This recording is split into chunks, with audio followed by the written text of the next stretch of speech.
2 years. In this case, in only 3 days, the FBI provided the names of all the hijackers without providing any evidence that they were actually on the flights. On the 12th of September, the Attorney General of the United States, Mr. Ashcroft, declares to the whole world that the passport of one of the hijackers had been found, a few blocks away from the ruins of Ground Zero.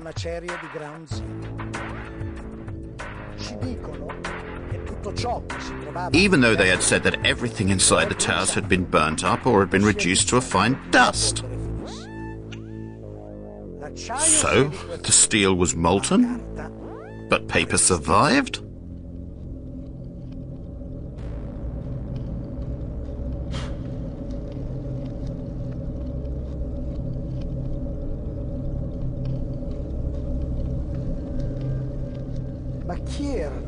Who were these hijackers?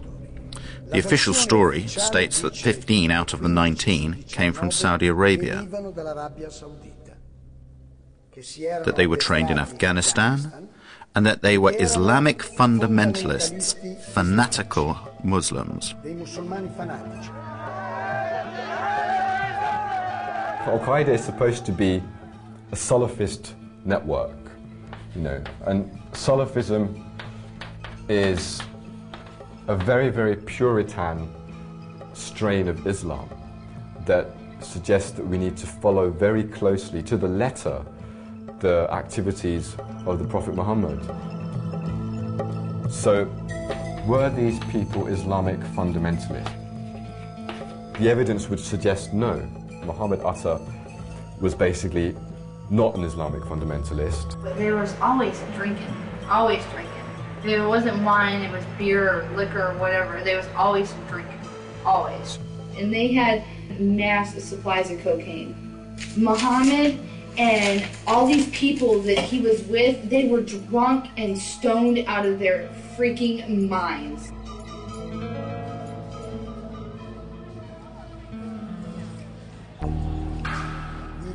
The identikits of the hijackers supplied by the FBI are truly bizarre.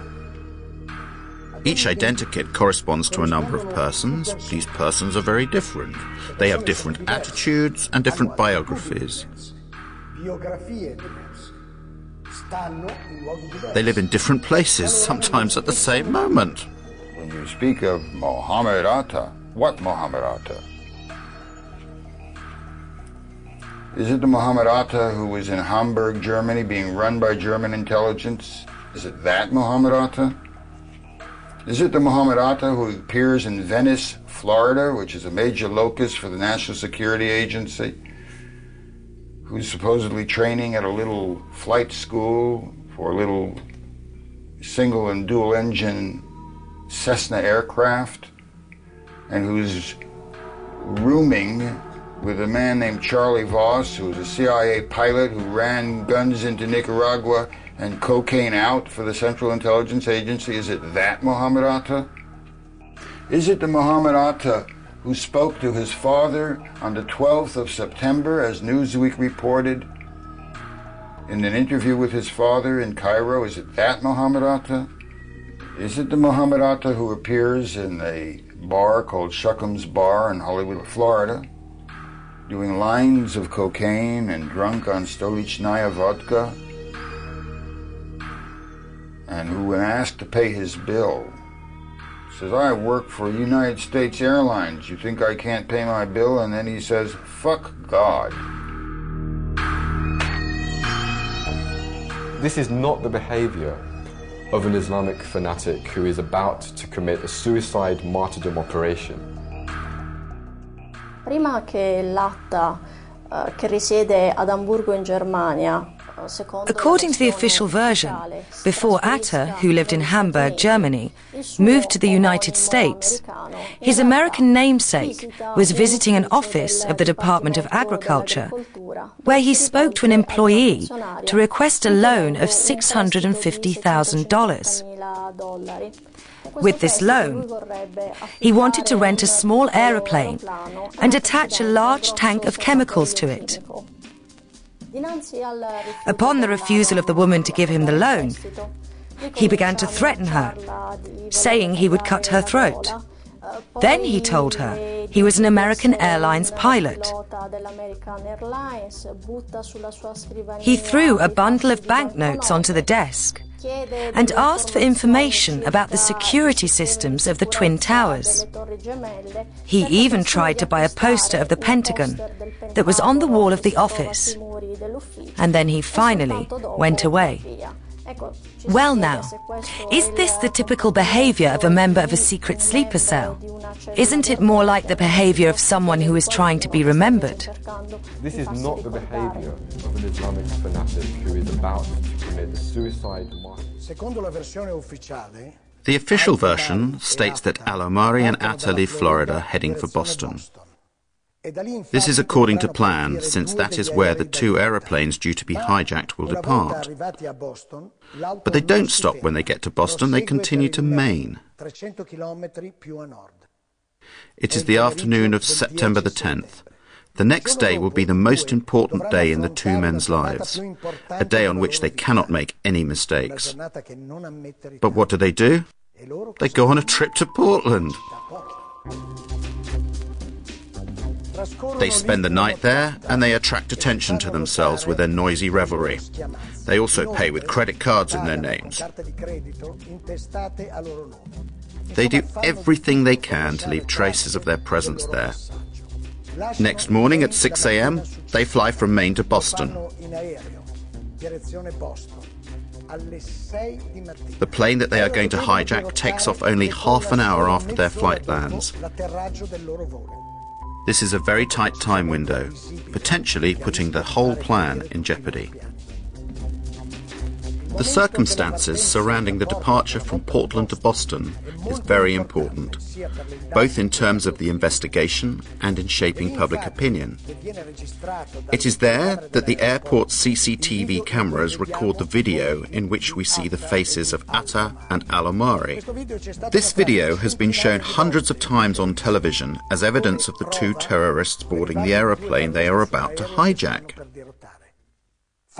It's not true. That video shows them embarking at Portland. There is no evidence of the presence of these hijackers. It is simply something that the FBI tells us, without any proof. There is no proof. There is no way to prove the presence of any one of these patsies, these scapegoats on the planes. None at all. On September the 16th, one of the alleged hijackers of Flight 11, Abdel Aziz Al-Omari, went to the Jeddah consulate to protest his innocence to US officers. Al-Omari, a pilot from Saudi Airlines, receives an official apology from the American officers in Riyadh.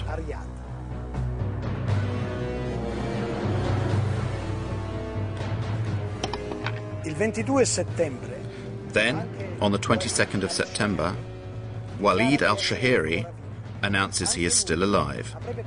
He too is supposed to have hijacked Flight 11. From his house in Casablanca, Morocco, the impertinent al-Shahiri declares his innocence. The following day, the 23rd of September, the Daily Telegraph publishes the protestations of innocence of Saeed al-Ghamdi and Ahmed al-Nami, both of them still alive and well, and pilots for Saudi Arabian Airlines.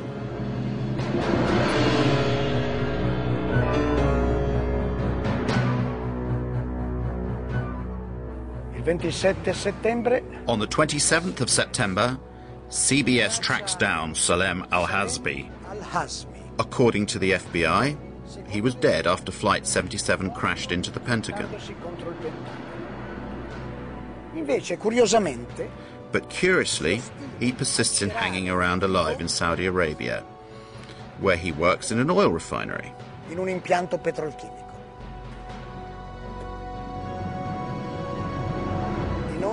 Have the names of Al-Omari, Al-Shahiri, Al-Ghamdi, Al-Nami, and Al-Hazbi been deleted from the list of the hijackers, with many apologies? No.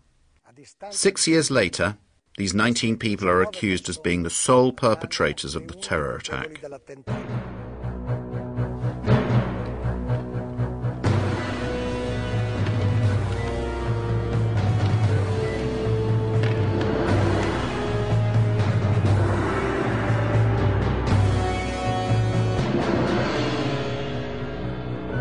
Can't establish the identities of the perpetrators, and you have a serious problem in your criminal inquiry.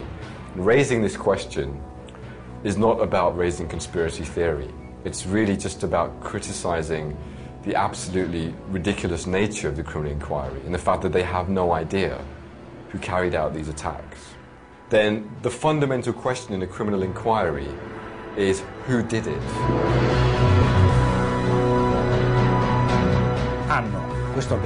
They have this evil organization.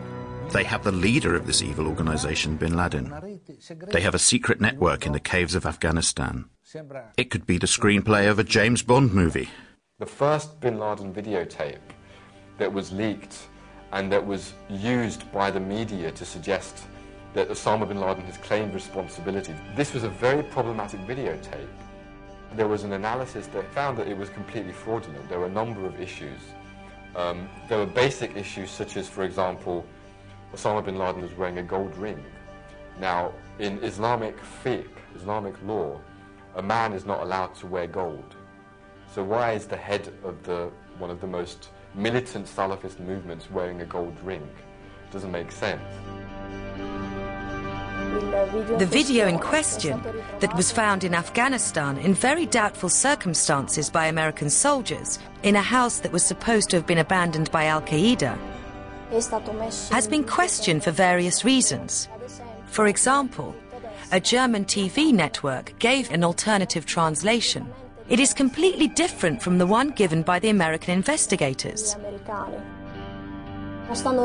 They are not apparently claiming a role in the 11th of September attacks, but they are simply talking about what happened on September the 11th. Many of the other videos of Osama bin Laden have in fact a person speaking and an audio track that does not correspond, or that corresponds very little, to what his lips are actually saying.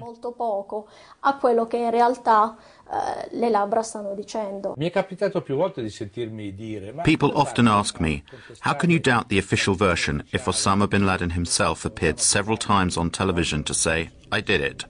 So I will tell you a little story. However, I can only tell you this story as I am unable to show you anything.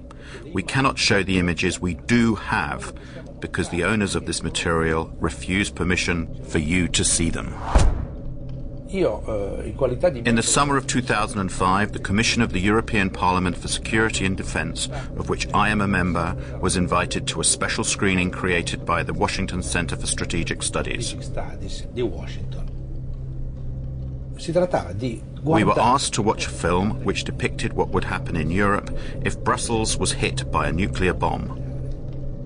50,000 deaths, 100,000 injured. The reactions of various European governments. Suddenly, footage of Osama bin Laden claiming responsibility for a nuclear attack on NATO headquarters comes on screen. All members of the parliament, myself included, were rendered speechless. American experts from the Center for Strategic Studies were on hand to explain the action on screen. Then a parliamentarian finally said, "Today, we were shown a convincing demonstration of how Osama bin Laden's image can be completely manipulated. They need to fight the bin Laden's terrorist organization, Al-Qaeda. All the Osamas we have seen over the years may never have existed, just as a nuclear attack on NATO headquarters in Brussels has never taken place. Now they're denying us use of these images. No matter, we will go on without them. But people, have a look yourselves. This is an Osama bin Laden from the 7th of September of 2007.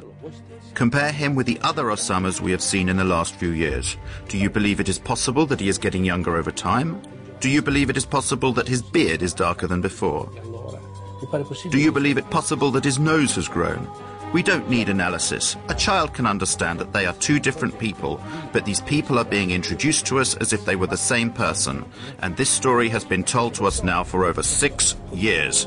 Da 6 anni. Did Bin Laden organize the attacks of September the 11th? Settembre? E se sì. And if so, did he do it alone or